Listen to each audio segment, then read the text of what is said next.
বিলাসীপাৰা ৰাজহ চক্ৰৰ কাৰ্যালয়ত অসম যুৱ ছাত্ৰ পৰিষদৰ ৩ ঘণ্টীয়া অৱস্থান ধৰ্মঘট পালন। অসম আন্তঃৰাজ্যিক পাৰপত্ৰ ব্যৱস্থা প্ৰৱৰ্তন কৰা আৰু কা আইনৰ অধীনত অসম চৰকাৰে ২০১৪ চনৰ ৩১ ডিচেম্বৰৰ পূৰ্বে অহা অমুছলমানৰ বিৰুদ্ধে থকা বিদেশী গোচৰ প্ৰত্যাহাৰ কৰি নাগৰিকত্ব প্ৰদান কৰিবলৈ দিয়াৰ নিৰ্দেশনাৰ প্ৰতিবাদত আজি বিলাসীপাৰা জিলা যুৱ ছাত্ৰ পৰিষদে বিলাসীপাৰা ৰাজহ চক্ৰ বিভাগৰ কাৰ্যালয়ৰ সন্মুখত ৩ ঘণ্টীয়া অৱস্থান ধৰ্মঘট পালন কৰে। তাত অসমৰ হিতৰ বিপৰীতে কাম কৰি থকা বিজেপি চৰকাৰখনৰ বিৰুদ্ধে গো বেক ধ্বনি আমাৰ দাবী প্ৰযোজ্য কৰক, অজাজোচা পৰিষদ জিন্দাবাদ ধ্বনিৰে আকাশ বতাহ কঁপাই তোলে।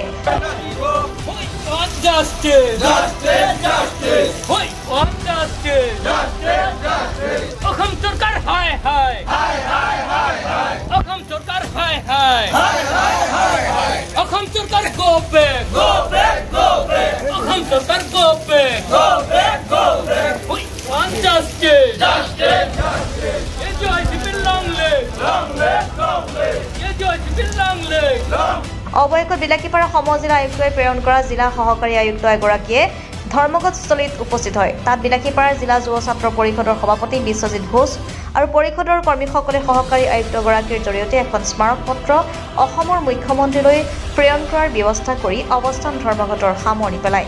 News desk report, Arunodoi Assam. সুৰক্ষিত কৰিবলৈ হ'লে অসমত আন্তঃৰাজ্যিক পাৰপত্ৰ ব্যৱস্থা প্ৰৱৰ্তন বাহিৰে বৰ্তন নাই। অসম জাতীয় ব্যৱস্থা কৰিলে পৃষ্ঠা লগ্নৰে পৰা অসমত আন্তঃৰাজ্যিক পাৰপত্ৰ ব্যৱস্থা প্ৰৱৰ্তনৰ দাবী উত্থাপন কৰিব আৰু ধাৰাবাহিকভাৱে এই দাবী ৰূপায়ণৰ কাৰণে সংগ্ৰাম অব্যাহত ৰাখিব।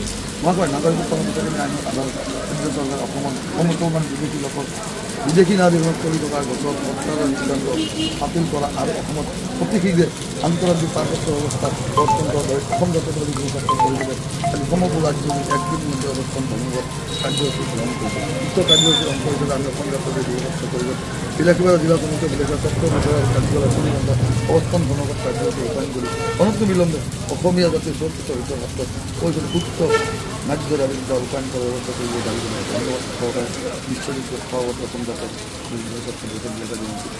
সম্পাদক গণেশ সিংহ অসম জাতীয় হয়। আজি অসম জাতীয়তাবাদী যুৱ ছাত্ৰ পৰিষদ কেন্দ্ৰীয় সমিতিৰ নিৰ্দেশনাৰে গোটেই অসমজুৰি আজি ৩ ঘণ্টা অৱস্থান কাৰ্যসূচী ঘোষণা কৰিছিল। সেই পৰিপ্ৰেক্ষিতত আমি বিলাসীপাৰা জিলা সমিতিও আজি বিলাসীপাৰা চক্ৰ বিষয়াৰ কাৰ্যালয়ৰ সন্মুখত সেই অৱস্থান ধৰ্মঘট কাৰ্যসূচী ৰূপায়ণ কৰোঁ যে আমি অসম জাতীয়তাবাদী যুৱ ছাত্ৰ পৰিষদ জন্মলগ্নৰে দাবী যে ILP ইনাৰ লাইন পাৰ্মিট প্ৰৱৰ্তন কৰা এই দাবী আজি জন্মলগ্নৰ পৰা এই দাবী যদি আজি অসম চৰকাৰে মানি ল'লেহেঁতেন আজি এই ২০১৪ ৩১ মাৰ্চৰ পূৰ্বে অহা অমুছলমান লগত যি নাগৰিকত্ব পৰিৱৰ্তন কৰিবলৈ অসম চৰকাৰে যোজা কৰিছে সেই যোজাত আমি তীব্ৰ বিৰোধিতা কৰিছোঁ। অসম জাতীয়তাবাদী যুৱ ছাত্ৰ পৰিষদে আগতো আমি কাম অনা নাছিলোঁ, আজিও আমি কাম অনা নাই। যিহেতু অসম কোনো বিদেশী চৰণীয় পথাৰ নহয় যে ইয়াত বিদেশী জাপি দিব আৰু আমি মানি ল'ম। ইয়াত হিন্দু মুছলমান বুলি কোনো কথা নাই, বিদেশীয়ে হয়। আমি অসম জাতীয়তাবাদী যুৱ ছাত্ৰ পৰিষদ বিলাসীপাৰা জিলা সমিতিৰ পৰা অসমৰ মাননীয় মুখ্যমন্ত্ৰী ডাঙৰীয়াক এই আহ্বান কৰিছোঁ যে বিদেশীয়ে হয়, ইয়াত কোনো হিন্দু মুছলমান ভাগ কৰা নচলিব।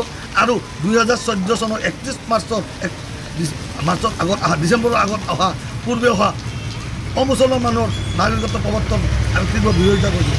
আৰু যদি এই নাগৰিকত্ব পৰিৱৰ্তন নকৰে তেতিয়াহ'লে আমি অসম জাতীয়তাবাদী যুৱ ছাত্ৰ পৰিষদে ইয়াৰ বিৰুদ্ধে তীব্ৰ আন্দোলন কৰিবলৈ বাধ্য হ'ম।